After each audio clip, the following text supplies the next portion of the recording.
సంవత్సరాల తరబడి ఎన్ని మందులు వాడినా మీ మోకాల నొప్పులు తగ్గట్లేదా? ప్రాణ పెయిన్ క్లినిక్ లో అత్యాధునిక చికిత్స. ప్రస్తుతం మనతో పాటు ఉన్నారు ప్రముఖ సినీ ఆర్టిస్ట్ బాబీ సింహ గారు. భారతీయుడు 2లో చాలా కీలకమైనటువంటి పాత్ర పోషిస్తున్నారు ఆయన. త్వరలో రిలీజ్ కాబోతుంది కదా, ఒకసారి ఆయనతో మాట్లాడేద్దాం. నమస్తే అండి. నమస్తే. ఎలా ఉన్నారు? Good, super. బాబీ సింహ ఏంటి పేరు అలా ఉంది? యాక్చువల్లీ నా ఒరిజినల్ నేమ్ వచ్చి జయసింహ అండి. Okay. లింగం జయసింహ. ఓకే. స్కూల్లో కాలేజెస్ లో అందరూ సింహ అని పిలుస్తారు అనమాట. సో బాబీ అనేది నా పెట్టేం, లైక్ మా అన్న నేమ్ వచ్చి బాబ్జీ అనమాట. సో బాబీ అనేది ఇంట్లో పిలవడం, కొంచెం క్లోజ్ ఫ్రెండ్స్ పిలవడంతో షార్ట్ ఫిల్మ్స్ తీసాం మేము, కార్తిక్ సుబ్బరాజ్, విజయ్ సేతుపతి. సో స్టేజ్ లో టక్కని కార్తిక్ సుబ్బరాజ్ కానీ విజయ్ సేతుపతి బాబీ సారీ సింహ అని చెప్పడంతో ఎవరో ఒక video person he wrote like Bobby Simha అని చెప్పి చేసి రాసేసాడు. సో జయసింహ కాస్త బాబీ సింహ. బాబీ సింహ అయిపోయింది. అది కూడా బాగుంది, జయసింహ కూడా బాగుంది నిజానికి. చాలా మంది ఏమంటున్నారంటే ఇప్పుడు ఈ బాబీ సింహ అలియాస్ జయసింహ సినీ ఇండస్ట్రీకి కాబోయే చాలా గొప్ప హీరో లేదా గొప్ప ఆర్టిస్ట్ కాబోయే రోజుల్లో ఫ్యూచర్ అంతా కూడా అతందే అంటున్నారు. మీరేమంటారు? లేదండి, అంతా ఆయన లైక్ మనం ట్రై చేస్తాము, కష్టపడతాము, జెన్యూన్గా ఉంటాము, మన పని కరెక్ట్ చేసుకుంటూ వెళ్దాము. ఆ స్టేజ్ అనేది కష్టపడే విధానం బట్టి మనకు అది వస్తుంది, దాంట్లో డౌట్ లేదు. I believe in that. భారతీయుడు 2 ఫస్ట్ టైం మీరు కమల్ హాసన్ గారు లాంటి పెద్ద గొప్ప ఆర్టిస్ట్ తోటి యాక్ట్ చేస్తున్నారు. ఆయన గురించి చెప్పండి. ఆ మూవీలో మీ క్యారెక్టర్ చాలా కీలకం అని చెప్తున్నారు, దాని గురించి కూడా చెప్పాలి. మీరు కొంచెమైనా రివీల్ చేయాల్సింది, ఇప్పుడు నాకు తెలియదు. చంపేస్తాను నేను శంకర్ గారు. ఇన్ని రోజులు ఆగారు, 2 రోజులు ఆగండి. అంతేనా? ఫ్రైడే ఎలాగో cinema release July 12th, so you will come to know. First actually నేను ఐ ఆడియో లాంచ్ నేనే హోస్ట్ చేశానండి. చీఫ్ గెస్ట్ వాజ్ అర్నాల్డ్ అనమాట, అర్నాల్డ్ శ్వార్జ్నెగ్గర్ అండ్ రజనీ సార్ అంతా ఉన్నారు. అర్నాల్డ్ శ్వార్జ్నెగ్గర్. ఆ టైంలో నాకు ఇట్లా శంకర్ సార్ టీం నుంచి నెల్సన్ ఉన్నాడు కదా, జైలర్ డైరెక్టర్, అతని నుంచి కాల్ వచ్చి ఇట్లా హోస్ట్ చేయాలి. నాకు అది రాదు బా, నేను I'm not prepared to that. నాకు స్క్రిప్ట్ ఇస్తే I can do it, I can improvise, I can do it. ఇలా స్పాంటేనియస్గా ఒక ఇది నా దగ్గర అది లేదు యాక్చువల్లీ నా దగ్గర లాంగ్వేజ్ బ్యారియర్ కూడా ఉంది. తెలుగు సగం ఉంటుంది, మళ్ళీ తమిళ్, సో మైండ్ వచ్చి కొట్టి మళ్ళీ మిక్స్ అయిపోతుంది. So that's a problem. లేదు మీరే చేయాలి అనేది ఓకే అని చెప్పి సో దాన్ని హోస్ట్ చేశాను నేను. హోస్ట్ చేసినప్పుడు ఇట్ వాస్ ఫస్ట్ స్క్రిప్ట్ ఉండింది అనమాట. స్టేజ్కి వెళ్ళిన తర్వాత స్క్రిప్ట్ లేదు, ఏం లేదు, ఫ్లోతో వెళ్ళిపోదాం అన్నారు. సో దాంట్లో చాలా జరిగిపోయినాయి.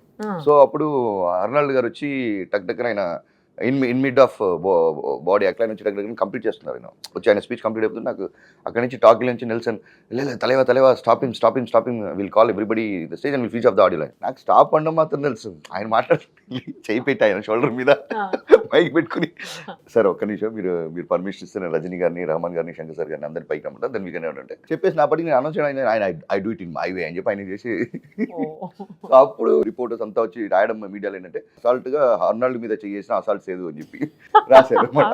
So assault series my Jigarthanda గారు. ఆ రోజు I was so depress in the sense అయ్యో మనం చెడగొట్టామేమో అనుకుని ఉన్నప్పుడు సడన్ గా డిన్నర్ పార్టీకి రమ్మన్నారు. So after launch so dinner వెళ్ళినప్పుడు దెన్ ఇప్పుడు శంకర్ సార్ని కలిసినప్పుడు సార్ ఇట్లా ఐఎమ్ సారీ సార్, నాకు తెలియదు సార్, ఇది అదేం పర్వాలేదు, ఇవన్నీ it's happens but you manage it అని చెప్పాను. సో అప్పుడు ఆయన అడిగాను, సార్ మీ ఏదన్నా మీ సినిమాలో ఒక చిన్న రోల్ ఉంటే ఇవ్వండి సార్, నేను చేస్తానంటే అప్పుడు చూడడం పెద్దగానే చేద్దాము అన్నారు. ఇంత పెద్దగా అనుకోలేదు. నిజంగా నేను అనుకోలేదండి. సో దాని తర్వాత సడన్ గా రోజు ఆఫీస్లో కాల్ రావడం, ఇట్లా చెప్పడం, సార్ని వెళ్ళి కలవడం, దెన్ ఇన్హెరిటెడ్ మీద స్క్రిప్ట్ వినడం, లాస్ట్లో నాకు కళ్ళలో నీళ్ళు వచ్చేసినాయి. ఆ క్లైమాక్స్ ఉంటాం, భారతీయుడు 2 క్లైమాక్స్ ఉండగానే sir yes you deserve this అని చెప్పి ఆయన చూడడం, మళ్ళీ చెప్పడం అనేది లైక్ ఇట్స్ ఎ డ్రీమ్. ఈ డ్రీమ్తో ఇంకోటి ఏంటి, శంకర్ గారి సినిమాలో చేయాలని ప్రతి యాక్టర్కి ఒక డ్రీమ్ ఉంటుంది, ప్రతి యాక్టర్కి, అందరికీ అది రాదు. ఆ డ్రీమ్లో నాకు ఇంకో యాడ్ ఆన్ ఏంటంటే కమల్ గారితో పనిచేయడం. ఆయన పక్కన నించోవడమే, ఆయన ఎంత పెద్ద మహానటుడు అని మీకు నాకు ఇంకా ఆయన గురించి ఒక్క మాటలు చెప్పాలంటే సినిమాకు ఇంకొక పేరు అని పెడితే దాని పేరు కమల్ హాసన్ పెట్టాలి. ఇది నా అభిప్రాయం, నా పర్సనల్ అభిప్రాయం. సో మల్టీ టాలెంటెడ్ ఆయన తెలియని విషయం అంటూ లేదు. 24 క్రాఫ్ట్స్లో అంత 100% ఉంటారు ఆయన. మన ఇండియాకి టెక్నాలజీని తీసుకొచ్చింది ఆయన, ఫస్ట్ డిజిటల్ తీసుకొచ్చింది ముంబై ఎక్స్ప్రెస్, మేకప్ ప్రాస్థెటిక్ అనేది తెచ్చింది ఆయన, ఫస్ట్ ఇండియన్. సో ఇలా అన్నిట్లోనూ స్క్రీన్ ప్లే విధంగా కానివ్వండి, ఏ విధంగా కానివ్వండి, ఒక ఎక్స్పెరిమెంటల్గా ఒక కొత్త ఇన్వెన్షన్ అనేది ఇండస్ట్రీకి ఇచ్చింది కమల్ హాసన్ గారు. సో అలాంటి ఒక వ్యక్తి పక్కన మనం నించుని ఆ స్క్రీన్ స్పేస్ షేర్ చేయడం అనేది ఫస్ట్ షాట్ అయితే నాకు ఒక ఓకే ఆయన సేనాపతి, నువ్వు ప్రమోద్, ఇది మైండ్ లో పెట్టుకో, బిఏన్ యాక్టర్ అని చెప్పి అలా చేసుకుని చేశాడు అనమాట. It was a great experience with Kamal sir. అంటే ఏదైనా తప్పు చేశారా ఆయన ముందు యాక్టింగ్ లో? తప్పు లేదు, ఒక్క సీన్ లో మాత్రం it was a very divine scene అనమాట. నేను ఇప్పుడు చెప్పలేను, అది పార్టీలో వస్తుంది అది. సో ఆ సీన్లో ఉన్న దాంట్లో నేను హైలో ఉన్నాను యాక్చువల్గా. దాంట్లో ఆయన చెప్పేటప్పుడు ఒక చోట ఎక్కడో నేను స్టక్ అయిపోయాను. బికాస్ ఒక చిన్న మూమెంట్ ఒకటి కావాలి, ఏంటో నాకు అర్థం కావట్లేదు, సంథింగ్ ఈజ్ మిస్సింగ్ అన్నట్టు మాత్రం ఉండింది. అప్పుడు ఆయన చిన్న టిప్ ఇచ్చారు, చిన్నగా ఒక స్మైల్ యాడ్ చేయండి చాలు అని. అది చేస్తే మారిపోయింది, అది వేరేలాగా ఎలివేట్ అయింది ఆ సీన్. బిహేవియర్ చిన్న స్మైల్ ఒకటి యాడ్ చేసి చాలా అని చెప్పాను. ఇలాంటివి అదే డీటెయిలింగ్ అంటారు, ఒక యాక్టర్ డీటెయిలింగ్ చాలా ఇంపార్టెంట్. కమల్ సార్ అన్నప్పుడు ఇంకా చెప్పాల్సిన అవసరమే లేదు. ఆయన ఈ వయసులో మేకప్ వేసుకుని నియర్లీ పొద్దున్న 3:30కి వస్తే అది ఒక 7 hours మాత్రమే ఉంటుంది ఆ makeup. After that it will sweat and it will అని వేయడానికి ఒక 4 గంటలు, తీయడానికి ఒక 2 గంటలు కావాలి. సో పొద్దున్న 3:30కి వచ్చేస్తారు. ఇంకా మళ్ళీ దాని తర్వాత మేకప్ వేసుకుంటే ఈ కాంట్ చూ ద ఫుడ్, పెద్దగా నవ్వలేరు, చాలా చాలా లిమిటేషన్స్ ఉంటుంది అనమాట, తినలేరు. ఉట్టి ఒక వాటర్ బాటిల్ స్ట్రా వేసుకుని నీళ్ళు జ్యూస్ మాత్రం తాగుతూ ఉంటారు అన్నమాట. సో ఈ ఏజ్లో ఈయనకి ఇది అవసరమా అనే ఒక ఆలోచన మనకు కూడా వస్తుంది కదా. పొద్దున్న 3:30కి వచ్చి మళ్ళీ అది తీసేందుకు సాయంత్రం 6 తర్వాత మళ్ళీ అది తీయడానికి 2 hours, లిటరలీ ఒక 24 hours నాకు తెలిసి ఒక 17 hours ఆల్మోస్ట్లీ డన్. ఈ ఏజ్లో ఇంత కష్టపడి ఎందుకు చేస్తున్నాడు ఈ మనిషి అన్నప్పుడే నాకు అర్థమైంది లవ్ టువర్డ్స్ సినిమా, ఆ డెడికేషన్. ఈ ఏజ్లో కానివ్వండి, 6 ఏళ్ళు స్టార్ట్ చేశారు, ఇంకా 60 ఏళ్ళైనా ఆగలేదు ఆ బండి, చూడండి అదే స్పీడ్తో వెళ్తా ఉంది. ఇప్పుడు 2తో పాటు 3 కూడా వస్తుందంట భారతీయ. ఎస్, అందులో కూడా ఉన్నారా? ఆబ్వియస్లీ కదా, మీరు లేకపోతే ఎట్లా? 3 ఇంకా పెద్దగా ఉంటుంది రోల్, యాక్చువల్ ఫుల్ లెంత్ ఇంకా కంప్లీట్ గా వన్ స్ట్రెచ్ ఎలివేషన్ ఇట్లా వెళ్తానే ఉంటుంది, పీక్ లో ఉంటుంది. ఇప్పుడు వరకు మీరు చేసిన మూవీస్ లో భారతీయుడితో కంపేర్ చేస్తే ఏది బాగుందని చెప్తారు? అలా కంపేర్ చేయలేనండి, చేయలేరు. ఎందుకంటే ఇట్స్ డిఫరెంట్ క్యారెక్టర్ ఆర్క్. ఇంతకుముందు చేసిన సినిమాలన్నీ డిఫరెంట్ క్యారెక్టర్ ఆర్క్స్. మిస్టేక్స్ ఏం చేస్తుంటే చెప్పొచ్చు, అంటే నేను ఎందుకు ఒప్పుకోవాల్సి వచ్చింది, రీజన్ వై అనేది అడిగితే ఓకే చెప్పొచ్చు. చెప్పండి, అది కూడా చాలా చెప్తాను, చాలా ఉన్నాయి అలాంటి. I don't know how to say no, but I learn now how to say no strongly. అంతేనా? అంతే, మనం చెప్పాలనేది. అలాంటి పరిస్థితి వస్తే ఖచ్చితంగా చెప్పాడు అంతే, ఇంకా ఆలోచించలేదు. ఎందుకంటే ఒక ఫస్ట్ ఆ షో తర్వాత మనం ఏం నమ్ముకుని ఇస్తున్నామో, మాట ఇచ్చామని చెప్పి చేయడము, గ్రాటిట్యూడ్ కానీ వాళ్ళకి లేదు.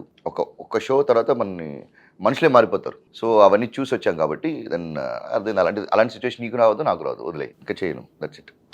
అది చెప్పి అది బెటర్ కదా. కరెక్ట్ లేండి, ఏదో చెప్తారు కదా, అంత్య నిష్ఠూరం కంటే ఆది నిష్ఠూరం బెటర్ అని. లాస్ట్ లో అనుకునేదానికంటే మొదలే వద్దని చెప్పేసి అయిపోతుంది కదా, బెటర్ అసలు. అంతే. ఎప్పుడైనా కలిసినప్పుడు హాయ్ హలో హాయ్ అనుకో చెప్పొచ్చు. ఆ పరిస్థితి కూడా రానికుండా ఎందుకు మనం స్పెట్స్ ఇస్తారా? అందరం మీకు ఐస్ కూడా చూస్తుంటాం. అంటే అందులో ఉంటే పూర్తిగా ఎక్స్ప్రెషన్స్ కనిపిస్తాయి. ఓకే ఓకే ఓకే, ఇప్పుడు కనిపిస్తాయి. భారతీయుడు సూపర్ డూపర్ హిట్ అయినటువంటి మూవీ. అవును. మళ్ళీ 2, 3 రీచ్ అవుతాయా ఆ రేంజ్ కి? దానికంటే ఇంకా పెద్ద రీచ్ అవుతుంది. అవునా? 100% డౌట్ లేదు. ఎందుకంటే మనం ఎంత ఆలోచిస్తున్నాం అంటే, శంకర్ గారి విజనరీ ఇలా ఉంటుంది ఆలోచించి. సాధారణంగా ఆయన కంటెంట్ మీద కూర్చోరు, ఆయన కంటెంట్ ఎలా ఉంటుందంటే మీకే తెలుసు. I see means like he has a big social responsibility అండి. చాలా ఇంట్రెస్ట్లో రోజు నేను అడిగినప్పుడు కూడా అడిగాను, సార్ ఎలా సార్ ఇట్లా రాస్తున్నారు, ఒక భారతీయుడు తీసుకోండి, ఒకే ఒక్కడు తీసుకోండి, ఎలా అంటే లేదు సార్, రోజు పేపర్ చదివేటప్పుడు కోపం వస్తుంది సార్, ఇక్కడ ఇది జరిగింది, ఇక్కడ ఇది జరిగింది, ఇక్కడ రియల్ చూసి కోపం వచ్చింది సార్. నేను అనుకున్నా ఆ కోపంతోనే ఒక సూపర్ హీరోని పుట్టించారు, అదే భారతీయుడు. ఆయన ఆలోచించిన, ఆయన ఇంత సోషల్ రెస్పాన్సిబిలిటీ ఉండుంటే ఇలా చేస్తారు. సో 2 అన్నప్పుడు మనం ఎంత ఆలోచిస్తున్నప్పుడు ఆయన ఎంతగా ఆలోచించండి. అందరూ మాట్లాడతారని తెలుసు, అందరూ కంపేర్ చేస్తారని తెలుసు, దానికంటే ఎక్కువ ఉంటేనే ఆయన చేయాలి. అందుకే ఆయన చేశారు ఇది. ఇప్పుడు భారతీయుడు అన్నప్పుడు ఒక స్టేట్లో మాత్రం జరిగిన ఒక దీని మీద సేనాపతి చేపెడతాడు. ఓకే. ఇప్పుడు భారతీయుడు 2లో ఇండియా మొత్తం చేపెడతాడు. ఎలా ఉంటుంది చూడండి, అదిరిపోతుంది ఇండియా మొత్తం. సో అది అనమాట. ఇప్పుడు మీరు సిద్ధార్థ గారితో కూడా చేశారు ఈ మూవీలో. సిద్ధార్థ్ గారు చెప్పాలంటే ఆయన నా ఫస్ట్ ఫీచర్ ఫిల్మ్ ప్రొడ్యూసర్ ఆయనండి, లవ్ ఫెయిలియర్. ఓకే. సో దాంట్లో చిన్న రోల్ చేస్తారు and he is the producer for that film. అదే సో బాలాజీ మోహన్ వచ్చి మేము షార్ట్ ఫిల్మ్ తీసేటప్పుడు డైరెక్టర్ అనమాట. సో దాంట్లో నాకు ఇది, సో ఫీచర్ ఫిల్మ్ చేస్తున్నాడు. ఆ షార్ట్ ఫిల్మ్లో నా పేరే పెడతాడు, జయసింహ అనే క్యారెక్టర్ పెడతాడు, కాలేజ్ సీనియర్గా. సో ఫీచర్ ఫిల్మ్ చేస్తున్నప్పుడు నేను అడిగాను, బాలాజీ షార్ట్ ఫిల్మ్ పిలిచావరా ఏంటి, ఫీచర్ ఫిల్మ్ అంటే పిలిచి అంటే లేదన్నా, మీరు చేస్తా అంటే కానీ స్పేస్ చాలా తక్కువ ఉంది, ఇదే మీరు చేస్తా అంటే మళ్ళీ మీ క్యారెక్టర్ పెట్టేస్తాను నేను, లేదంటే అన్నీ ఇట్లా ఉంది అంటే ఏం ప్రాబ్లం లేదురా నేను చేస్తాను అన్నప్పుడు. సో అలా పెట్టాడు అనమాట. సో దానికి ప్రొడ్యూసర్ వాజ్ సిద్ధార్థ్ అనమాట, అండ్ హీరో సిద్ధార్థ్. సో దాని తర్వాత మేము మళ్ళీ జిగర్దండ చేసాము, అదే తెలుగులో గద్దలకొండ గణేష్. ఎస్, వరుణ్ చేశారు కదా అది. సో గద్దలకొండ గణేష్ అనమాట. అది జిగర్దండ అయింది. జిగర్దండలో we had a very good rap. And after that ఒక మలయాళం సినిమా చేసాం, ఖమారా సంభవం అని చెప్పి. దిలీప్ గారు, నేను, సిద్ధార్థ్ ముగ్గురం చేసాము. బట్ నాకు సిద్ధార్థ్కి స్క్రీన్ స్పేస్ అనేది లేదు, అదొక మీటర్లో వెళ్తుంటుంది, నాది 1 మీటర్లో ఉంటుంది, స్క్రీన్లో ఒకటిగా ఉన్నాము. దాని తర్వాత ఇప్పుడు భారతీయుడు 2 and 3 అదే గ్రోత్ అనేది ఉంది కదా. అవును. చూస్తున్నప్పుడు ఆయన రీసెంట్గా ఆయన చిత్త సినిమా చూశాను నేను, సూపర్ డూపర్ హిట్ అండి తమిళ్లో. The way he choose the script, దాన్ని ఆయనే ప్రొడ్యూస్ చేశారు. And the way he behaved యాక్టర్గా ఆయన డే బై డే ఆయన మెచ్యూరిటీ లెవెల్ ఇంక్రీజ్ అవుతానే ఉంది. కానీ లుక్ వైజ్ అలాగే ఉన్నాడు, అలాగే బాయ్స్లో ఉన్నట్టే ఉన్నారు ఆయన. అవును. So the way maturity levels I'm really amazing, like Siddharth గారితో వర్క్ చేయడం అనేది. మీరు చేసినటువంటి మూవీనే గద్దలకొండ గణేష్ గా వరుణ్ గారు చేశారు. తెలుగులోకి రీమేక్ చేశారు. అవునండి. చూసారా ఆ మూవీ? ఆ మూవీ గురించి చెప్పండి. చూశానండి. చూసారా? వరుణ్ తేజ్ ఏమనిపించింది? అంటే మీరు చేసిన మూవీకి ఈ మూవీకి ఏమన్నా డిఫరెన్స్ అనిపించింది? Script difference, I mean changes జరిగినాయి because they have to adapt into their nativity అన్నట్టు. నాకు నచ్చిందండి అది. వరుణ్ గారు బాగా చేశారు, నాకంటే బాగా చేశారు ఇన్ఫాక్ట్. యాక్చువల్గా వచ్చి డిడ్ ఎ వెరీ గుడ్. ఆయన అపీరెన్స్ కానివ్వండి, షార్ప్ లుక్స్ కానివ్వండి, did a very good job Varun గారు. సో లాంగ్వేజ్ కి డిఫరెన్స్ వస్తుంది కదండి మేకింగ్ లో? ఖచ్చితంగా మేకింగ్ లో ఉండదండి, స్పీకింగ్ లోనే ఉంటుంది లాంగ్వేజ్. డిఫరెన్స్ నేను అనేది రీమేక్ చేసే మూవీస్ గురించి కాదు నేను మాట్లాడుతున్నది. తమిళ మూవీ చేసేటప్పుడు ఒక రకమైన టేకింగ్స్ ఉంటాయి, తెలుగు అయితే వేరే రకంగా ఉంటుంది, కన్నడ అయితే ఇంకో రకంగా. It depends upon the script అండి. ఇప్పుడు ఒక యూనివర్సల్ స్క్రిప్ట్ తీసుకుంటే, యూనివర్సల్ కంటెంట్ తీసుకుంటే దెర్ ఇస్ నో మన ఇక్కడ అనేది ప్రాబ్లం లేదు. When you take like scripts like ఒక నేటివిటీ బేస్డ్ ఉన్న స్క్రిప్ట్స్ తీసుకున్నారు అనుకోండి. ఇప్పుడు సింపుల్గా చెప్పాలంటే బలగం అని ఒక సినిమా ఉంది, అది ఒక తెలంగాణలో జరిగే ఒక నేటివిటీ బేస్డ్ కానీ ఒక కాంటెంట్ అది. ఇప్పుడు అలాగే తమిళ సినిమా మీరు చూడొచ్చు. ఇప్పుడు మధురై బేస్డ్గా ఉన్న ఒక పరుతివీరన్ లాంటి సినిమా కూడా తీసుకోండి. అక్కడున్న ల్యాండ్స్కేప్, అక్కడున్న బాడీ లాంగ్వేజ్, అక్కడున్న వే ఆఫ్ బిహేవింగ్ డిఫరెన్స్నే. సో అది మాత్రమే కనెక్ట్ అవ్వదు. But if like universal content, like ఇప్పుడు చూసుకోండి మీరు విక్రమ్ చూడండి, ఇట్స్ యూనివర్సల్ కంటెంట్. సో అలాంటి మొత్తం ఒకలా ఉంటుంది. But when you choose A nativity based అన్న స్క్రిప్ట్ ఉన్నప్పుడు, దానికన్నా ఎసెన్స్ కావాలన్నప్పుడు అది మనకు కనెక్ట్ అవుతుంది. మీరు చాలా లాంగ్వేజెస్ లో చేశారు కదా, ఏ లాంగ్వేజ్ చేసినప్పుడు కంఫర్ట్ గా ఫీల్ అవుతారు? లాంగ్వేజ్ అనేది ఏం లేదు, అన్ని language I'm very comfort only. నాకు ఏదైనా డిఫరెన్స్ అనిపిస్తుందా? ఏం లేదండి, జస్ట్ లాంగ్వేజ్ వేరే. ఇప్పుడు తెలుగులో మాట్లాడుతున్నా, అక్కడ తమిళ్లో మాట్లాడుతున్నా, అక్కడ మలయాళంలో మాట్లాడుతున్నా, అక్కడ కన్నడలో మాట్లాడతాను, అంతే. అది తప్ప ఇంకేం పెద్ద డిఫరెన్స్ ఏమనిపించింది. అంటే ఆ డైరెక్టర్ వేరు, ఈ డైరెక్టర్ వేరు కదా. ఒక్కొక్క డైరెక్టర్ దగ్గర ఒక ఇండివిజువాలిటీ ఉంటుంది. There way of seeing the frame అనేది ఒక్కొక్కరు స్క్రీన్ ప్లే వేరేలా ఉంటుంది, ఒక్కొక్కరు టేకింగ్ వేరేలా ఉంటుంది, వాళ్ళు చూసే విజన్ వేరేలా ఉంటుంది, వాళ్ళు ఆలోచించే కథనం వేరేలా ఉంటుంది. So it's depends. ఇప్పుడు కొంత చాలా సినిమాలు ఉన్నాయి. ఇప్పుడు ఒక ఎగ్జాంపుల్ చెప్పాలంటే, ఇప్పుడు కామెడీ ఫిల్మ్స్ అంటే టీవీ సత్యనారాయణ తీసుకుంటాం.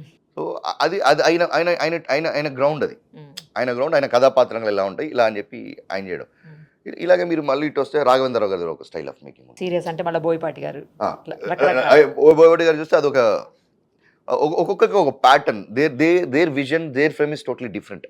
సో అంతే, దాంట్లో యాక్టర్గా మనం వెళ్ళి ఏం చేయబోతున్నది అంతే. భారతీయుడిలో మీకు టోటల్గా స్టోరీ నచ్చిందా, లేకపోతే భారతీయుడిలో మీరు అంటే భారతీయుడు 2లో at I mean Kamal Haasan గారితో కలిసి యాక్ట్ చేయడం నచ్చిందా, ఆ డైరెక్టర్ దగ్గర వర్క్ చేయడం నచ్చిందా, శంకర్ గారి దగ్గర, అన్ని కలిపని మాత్రం చెప్పొద్దు? లేదండి, ఫస్ట్ నాకు శంకర్ గారితో వర్క్ చేయాలనేది నాకు. ఎందుకంటే ఆయన బాయ్స్ సినిమా అప్పుడు నేను స్కూల్ చదువుతున్నప్పుడు, ఐ థింక్ +1 అవర్స్. సో అప్పుడు ఆడిషన్స్ జరుగుతూ ఉన్నాయన్నమాట న్యూ కమర్స్కి అంతా. ఒక విగడైన ఒక మ్యాగజైన్లో మీ ఫోటోగ్రాఫ్స్ ఇవన్నీ పంపించండి. సో ఆడిషన్ అప్పుడు నేను అప్పుడే స్కూల్లో ఫోటోస్ తీసి పంపించాను. సో అప్పటి నుంచి శంకర్ సార్ అంటే like big craze. +1 intermediate.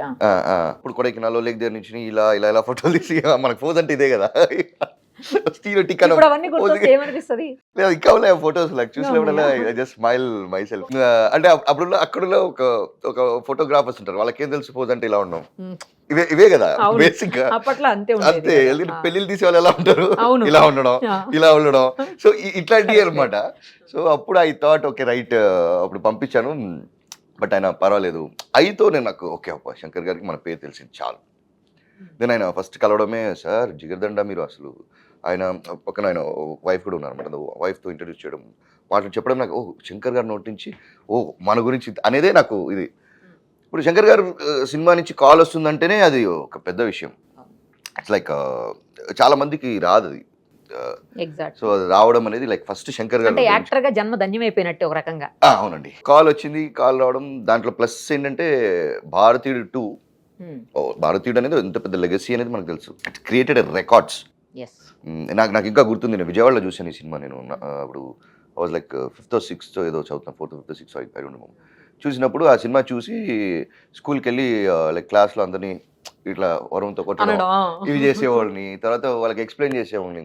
Kamal Haasan ఇట్లా అని పరిగెత్తుకుంటూ వెళ్తాడు, టక్కుని చూస్తే ఉడుములా మారుతాడు, తర్వాత లైన్గా విజువల్. సో ఆ విజువల్స్ నాకు కొత్తగా ఉన్నాయి. ఆయన కంగారోస్ని చూడడము, లైక్ ఎక్స్ప్లోరింగ్ ద ఆస్ట్రేలియా అవన్నీ ఉన్నాయి కదా. So that was new to me and I was explaining everybody అనమాట. సో అలాంటి ఇవన్నీ చూసి మనం ఆయన సినిమాలో ఉండడం అనేది కానీ ఆ క్షణంలో మీరు ఊహించుండరు భారతీయుడు 2 ఒకటి వస్తుంది, అందులో మీరే మెయిన్ రోల్లో కూడా యాక్ట్ చేస్తారు అని. అవును కదా? లేదు, నేను పేపర్లో చూసాను భారతీయ 2 వస్తుంది, తర్వాత వచ్చి భారతీయ 2లో వచ్చి సిద్ధార్థ్ కాస్ట్ అని చెప్పి ఓకే రైట్. నేను చెప్తుంది ఇప్పుడు కాదు, మీరు భారతీయుడు అయ్యో, మూవీ అస్సలు లేదు, చూసిన రోజున ఛాన్సే లేదు, ఛాన్సే లేదు, ఛాన్సే అసలు లేదు. అన్ఎక్స్పెక్టెడ్ ఇది. అవును, అన్ఎక్స్పెక్టెడ్ గ్రేస్, గాడ్ గ్రేస్ అని చెప్పుకుంటారు. ఆల్ ది వెరీ బెస్ట్ అండి Simha thank you, thank you, thank you definite so గా మచ్. 2, 3 అసలు ఫస్ట్ భారతీయుడి కంటే కూడా సూపర్ డూపర్ హిట్ కావాలని, Yeah. మీరు ఇలాంటి క్యారెక్టర్స్ ఇంకా మంచి మంచివి చాలా చేయాలని రాబోయే రోజుల్లో. ఎలాగూ తమిళ గుండెల్లో ఉన్నారు, అభిమానుల గుండెల్లో, తెలుగు వాళ్ళ అభిమానుల గుండెల్లో కూడా చిరకాలం మీరు నిలిచిపోవాలని మనస్ఫూర్తిగా కోరుకుంటూ ఆల్ ది వెరీ బెస్ట్ అండి. Thank you so much. Thank you so much. Suman టీవీలో మీ పర్సనల్ అండ్ బిజినెస్ ప్రమోషన్స్ కోసం కింది నెంబర్కి కాంటాక్ట్ చేయండి.